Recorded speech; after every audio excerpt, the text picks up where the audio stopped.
रुझानों की ही बात करेंगे। रुझानों में एनडीए फिलहाल 312 सीटों पर आगे चल रही है। रुझानों में इंडिया गठबंधन 150 सीटों पर आगे है और 8 बजे से बैलेट पेपर के माध्यम से वोटों की गिनती शुरू हो चुकी है।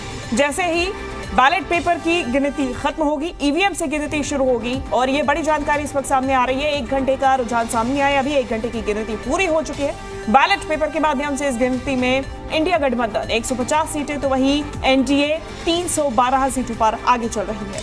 हालांकि बहुत शुरुआती रुझान है ये, इनिशियली ये रुझान अभी सामने आ रहे हैं। दोपहर 12 बजे तक लगभग साफ हो जाएगा। हरियाणा की और दिल्ली की भी हम बात कर रहे हैं। दिल्ली में आप देख रहे हैं किस तरह से 7 सीटें हैं दिल्ली की, 7 लोकसभा सीटें और 7 में से 6 सीटों पर बीजेपी आगे चलती हुई नजर आ रही है। दक्षिणी दिल्ली से आप प्रत्याशी आगे चल रहे हैं, 1231 वोट से सहीराम पहलवान आगे चल रहे हैं। तो दक्षिणी दिल्ली से रामवीर सिंह बिधूड़ी पीछे चल रहे हैं। वहीं अन्य सीटों की हम बात करें तो पहले ये रुझान थे कि 7 की 7 सीटों पर बीजेपी आगे है, लेकिन दक्षिणी दिल्ली से रामवीर बिधूड़ी अभी पीछे हो गए हैं।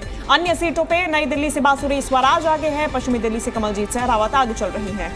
उत्तर पूर्वी दिल्ली से मनोज तिवारी आगे चल रहे हैं। ये सीट तो काफी ज्यादा चर्चाओं का विषय था, काफी ज्यादा हॉट सीट बनी हुई थी। चांदनी चौक से प्रवीण खंडेलवाल आगे चल रहे हैं और उनकी तरफ से दावा भी किया जा रहा था एक बार फिर से कमल खिलाएंगे। जेपी अग्रवाल उनके सामने ओपोनेंट थे। उत्तर पश्चिमी दिल्ली से योगेंद्र चंदोलिया आगे चल रहे हैं। उदित राज यहाँ पे इनके ओपोनेंट थे और पहले बीजेपी में ही थे उदित राज। इसी सीट से एक बार चुनाव जीत भी चुके हैं और फिर उन्होंने कांग्रेस का दामन थामा और अब देखिए इंडिया अलायंस के तहत वो चुनावी मैदान में है। तो ये दिल्ली की हम आपको जानकारी दे रहे हैं। 7 के 7 सीटों में से किस तरह के रुझान अभी सामने आ रहे हैं। तो वहीं रुझानों में हरियाणा में बीजेपी 4 सीटों पर आगे चल रही है, यानी कि 10 में से 4 सीटों पर बीजेपी। तो वहीं हरियाणा में इंडिया गठबंधन 2 सीटों पर आगे है। अभी तक ये जो आंकड़ा था कांटे की टक्कर बराबरी का देखने को मिल रहा था, लेकिन अब जो रुझान सामने आ रहे हैं उसमें बैलेट पेपर के माध्यम से गिनती जारी है और बीजेपी यानी कि एनडीए हम अगर बात करें तो 4 सीटों पर आगे है। वहीं इंडिया गठबंधन 2 सीटों पर आगे चल रही है। इसमें रोहतक की एक ऐसी सीट है जिस पर पूरा दम भरते हुए कांग्रेस नजर आ रही थी। दीपेंद्र हुड्डा यहां से कांग्रेस की तरफ से चुनावी मैदान में है और फिलहाल आगे चल रहे हैं। वहीं हम हरियाणा की बात करें, अपडेटेड रुझान सामने आए, बीजेपी 5 सीटों पर आगे और इंडिया गठबंधन 4 सीटों पर आगे है। अंबाला से बीजेपी प्रत्याशी बंतु कटारिया आगे चल रही हैं।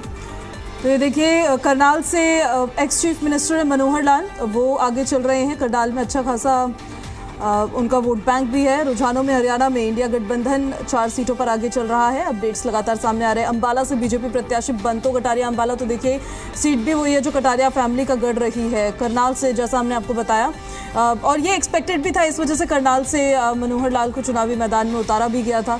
उनके सामने दिव्यांशु बुद्धिराजा थे जो कहीं ना कहीं कांग्रेस की तरफ से प्रत्याशी तो थे बट युवा नेता थे, तो बहुत ज़्यादा स्ट्रांग कैंडिडेट नहीं माने जा रहे थे। दूसरी तरफ देखिए अंबाला से हम आपको बता रहे हैं कि बंतो कटारिया आगे चल रही है। रुझानों में हरियाणा में बीजेपी 5 सीटों पर आगे, इंडिया गठबंधन 4 सीटों पर आगे है। तो कांग्रेस के पास तो देखिए खोने के लिए कुछ नहीं है, ना दिल्ली में ना हरियाणा में। जो बढ़ेगा बढ़ेगा, लेकिन बीजेपी ने 2019 में शिवांगी एकदम क्लीन स्वीप किया था, दिल्ली में भी और हरियाणा में भी। बिल्कुल, और अब ऐसे में अगर हरियाणा में मुश्किलात बढ़ते हुए नजर आ रही है तो ये बीजेपी के लिए चिंता का विषय जरूर है, क्योंकि हरियाणा में लोकसभा चुनावों के बाद में आने वाले समय में विधानसभा चुनाव भी है और ऐसे में अगर ये जो आंकड़ा है ये कम होता हुआ नजर आता है तो आगे भी बीजेपी की मुश्किलात बढ़ते हुए नजर आएंगी।